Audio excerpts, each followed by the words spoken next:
Hello everyone, I'm Rebecca Keppel. The latest release from Simon Hurley for Ranger includes new stamps, stencils, background stamps, new large stamping foam, and not one, but two new colors of Simon Hurley's Lunar Paste. And you know how much I love color. So let's flip through all the products that I received from this release so that you can see what I'm going to be working with today. First up is the Pretty Peonies stamp set. This is one of those extra large stamp sets, and you can see that there are some layering stamps in there. This is the Folk Art Florals. It's a peel apart background stamp, so this piece pops out. You can use it all together or apart. This is the Flip Flop Chevron and Tiny Circle stencils. They are 6x6 stencils. This is the new large stamping foam. It comes in 4.5 by 5 3/4, and there's 2 sheets of it. This is Minty Fresh and Sike, the 2 new colors of Lunar Paste. So I just wanted to swatch those out for you so you can see the difference between these and the green and the yellow that already exist in the Lunar Paste palette. I am using a waffle flower detailed or shader blending brush, and I really like this flat brush to apply the Lunar Paste.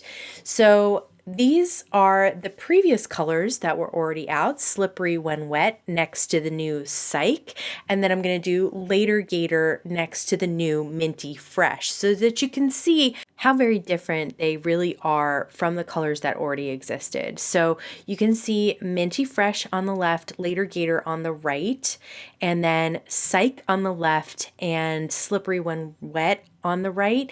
And I love these new colors. I think they're perfect for spring.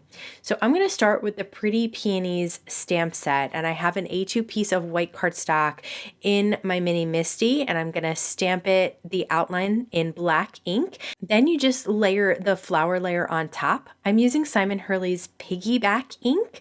I got a couple of lighter inks because I wanted to be able to kind of go along with the spring theme of the colors of Lunar Paste. So I did get some lighter colors like pinks and a lighter green and stuff like that to add to my stash of Simon Hurley inks, and I am loving them. I know some of you are huge fans, so I wanted to grab a few more to show you some of the different colors that are available.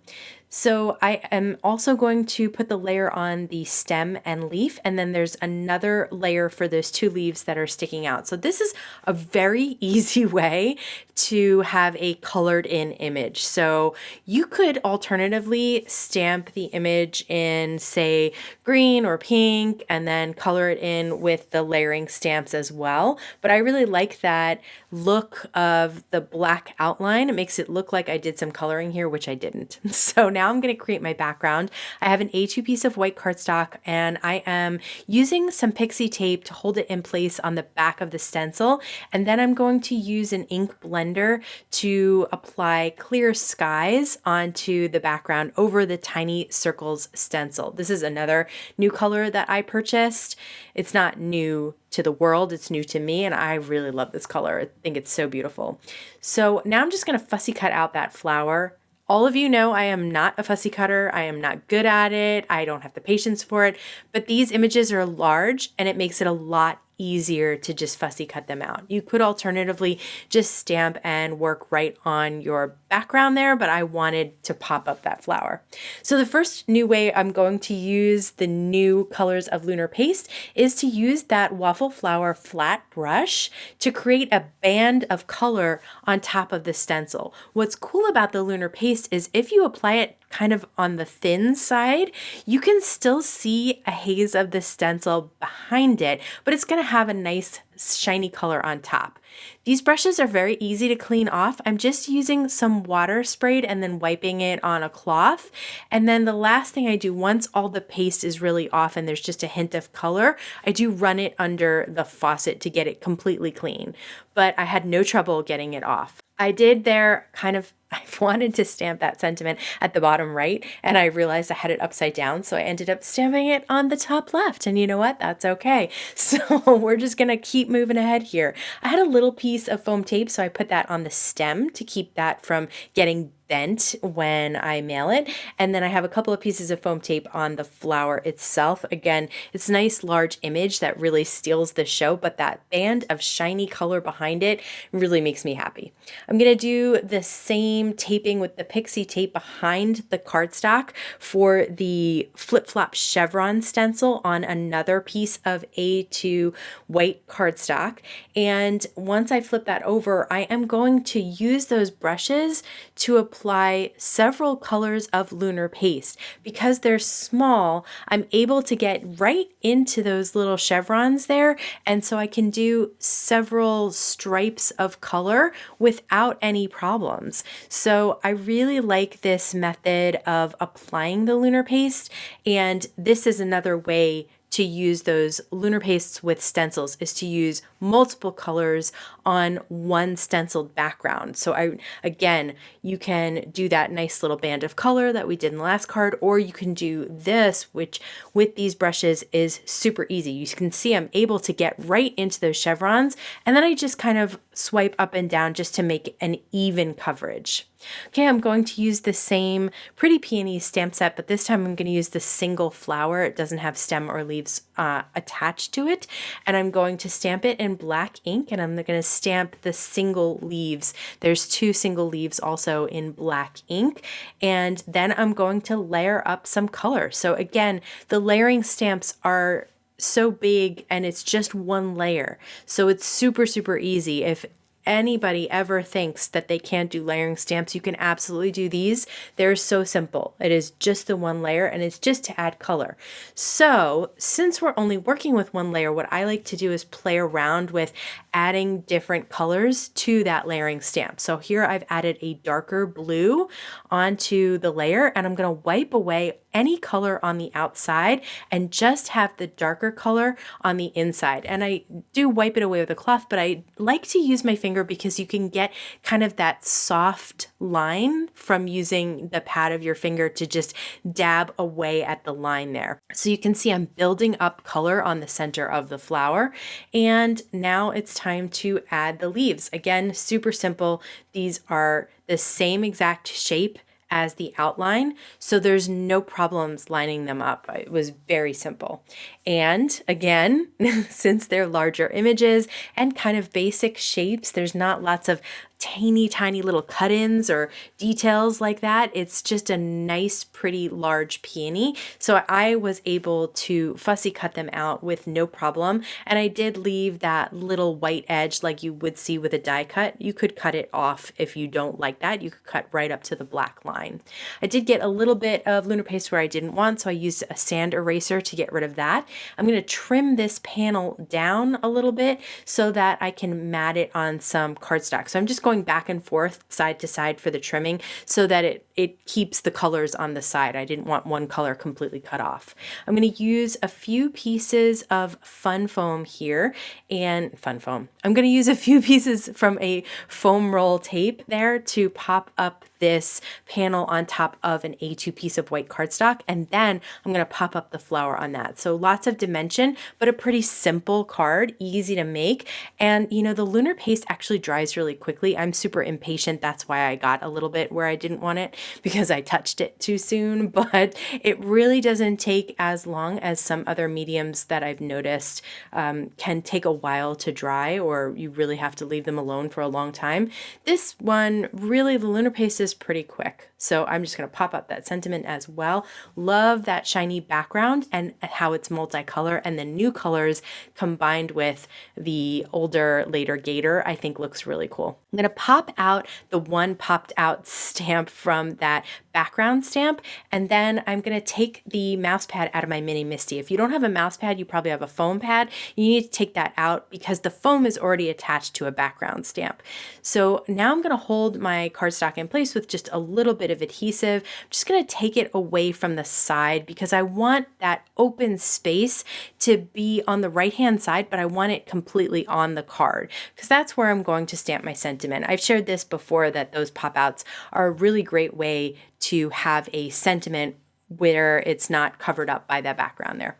So I am using that Clear Skies again on my background stamp, and I'm going to use my Debbie tool, which just adds nice even pressure to the stamp to make sure that this whole background stamps, because of course the Misty is for double stamping and triple stamping if you need to, but the less times you have to stamp, the better, because anything can shift your adhesive on the background, all of that. So I am once again going to use those same brushes. This time I'm going to use them to apply just a little bit to each of those images there. And I'm going to the reason that I stamped the ink in the background is because I'm not going to fully cover them with the Lunar Paste. I'm just adding a little bit here and there for a little bit of additional color and a little bit of shine. That one got a little too thick on the bottom there, so I would say be pretty cheap with how much you're putting on there, and don't get too heavy-handed, because then it will kind of smear the image. But that's okay. We're just going to go with it so that you can see the others look great. Again, just a little water on the brush, and then look at how great they come out once they're fully cleaned.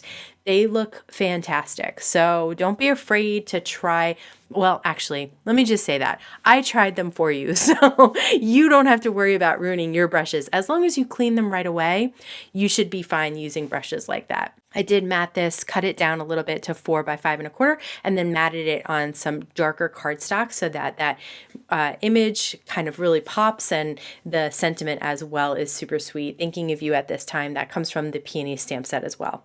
Here are the 3 stamping foams. This is the original stamping foam on top of the new large one. The die cut heart is about the same size, but of course it has a heart die cut out of the middle. So you use the heart together, you use it separate. But this is a full rectangle of stamping foam, 4.5 by 5 3/4. So the one thing I will say about that extra large is that you really have to make sure the whole thing is nice and hot to get that good impression.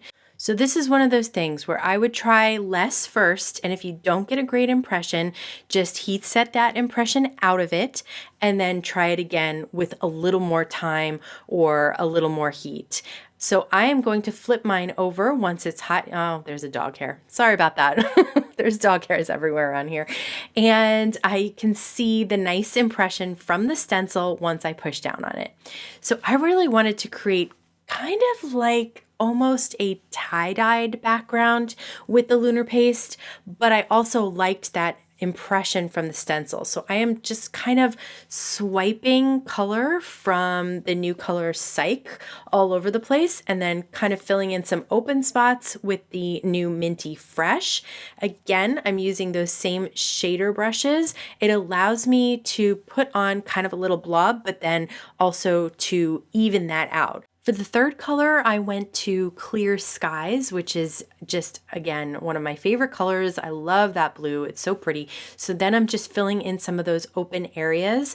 And the one thing you don't want to do is put a brush that's got 3 colors like that into the little tub of beautiful Lunar Paste. So I was sure to either grab a new brush or use a spatula to scoop some out and then put the brush on top. Then I'm just going to put my cardstock. This is an A2 piece of white cardstock right on top of that foam. So you can see you've got a little margin of error on the sides, which is great because then you don't have to worry about getting it perfectly straight. You can always trim it down. There's just room here for error. So I'm going to peel that up after just putting some light pressure all over. And check that out. That was so much fun. So you can see bits of the impression of the chevron and then just lots of fun color mixing all over the place. These are a few other stamps from the Pretty Peonies stamp set. So I'm going to stamp a sentiment and then a leaf. Now these leaves don't have layers, so I thought these would be perfect to color in with some markers. So I am using those Artesia markers that I used recently and tried out, and the one thing that I really loved about them was, well, first they blend beautifully because they have that bullet tip and they have a really good blending of colors, but they also have really bright colors, and I wanted to stay bright because look at that background. I mean, it's just fun for spring, just gorgeous light colors all blending together. So I colored in 2 leaves. I thought I was going to put this whole thing on the background, but then I really didn't want to cover up that much of the background. So I stamped another flower from the stamp set, the Pretty Peonies stamp set, that is also just an open flower. There is not a layer to this one, and decided to color that in with the same markers. So I am doing some just very basic coloring. I take my lightest color and I fill in the entire petal. Then I take my darkest color and I put it along the edges and the lines that are on from the stamp set on the center of the petal. And then I take my medium color and blend those out just by scrubbing over the top of those lines. So I'm going to do that again. The reason that I do it in parts is because if you do all of the light coloring at once, when you get to parts of the petals that you are coloring at the end, it's going to be pretty dry and it's harder to blend. So if you do just a few at a time, you don't have to do one at a time. You can if you're struggling to blend them, but if you just do a few at a time, you get it to blend a lot easier. Okay, I'm gonna pop up that flower right kind of in the center of the card. I do want room for those leaves on the side though, so it is maybe just a tad off to the right-hand side. And then I popped up those leaves and just stuffed it right behind the flower there. And then I have the sentiment. I just cut it out into a long strip and I'm gonna place that right underneath. This was one of those cards where at first I was like, oh, what am I going to do with this background? And then I realized I loved it and I was just going to match some of those colors to make that background really just pop. You know the drill. I'd love to hear what your favorite was today. Let me know in the comments below. If you haven't seen my 5 ways to use Simon Hurley stamping foam, you can check that out over here. And if you want to see more new product reviews, card making tips, tricks, and techniques, be sure to like this video, hit subscribe, and the bell so you can be notified every time I have a new video available. As always, I want to thank you so much for spending time with me today. Please stay safe, stay healthy, and I'll see you again soon. Like tripping. In slow motion, tripping over my own words. I don't even know where I was looking. It's like my eyes rolled back in my head. I think I'd get less chipper the more of these I film, but actually the reverse is true.